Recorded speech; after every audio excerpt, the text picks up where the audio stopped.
All in the Family was harder to sell for some strange reason. Uh, my own opinion. Uh, let's see, we were in the 70s at that time. A lot of political things had happened. We'd gone through the, the rigors and rancor of Vietnam. We'd gone through the assassinations. We had gone through a turbulent decade. And going into the 70s,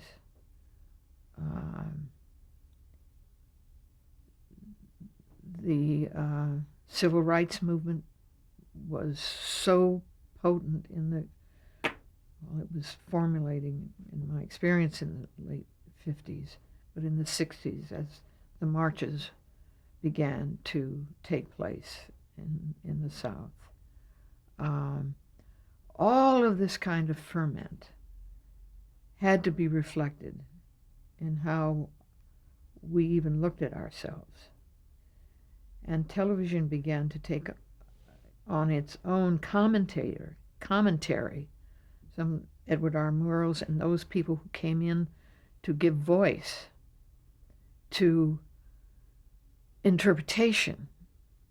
Unlike today, where they're, other than Ted Koppel, I suppose, and I'm interjecting a personal bias, for which I apologize, but no, I don't. I'm entitled. It is my opinion only that we lost that sense of commentary through, as these men really gave way to the demands of television through the controlling aspects of advertising, and then shifting it to the networks when they were consuming more of the production and more of the voice in what they were doing. A major shift in this time. And by the 70s,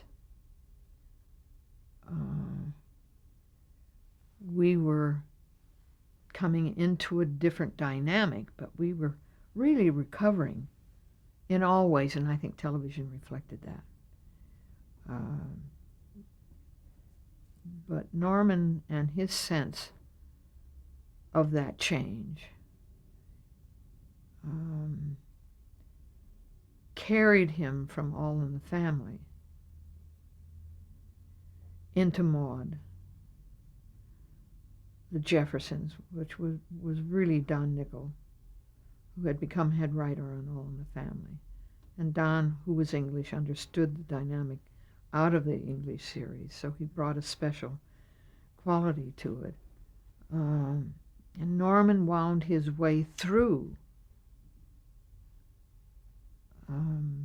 the television series that activated his own internal voice, and that enriched the country, I suppose, and it helped Norman ventilate. And I think it also fueled his political sense that he developed later.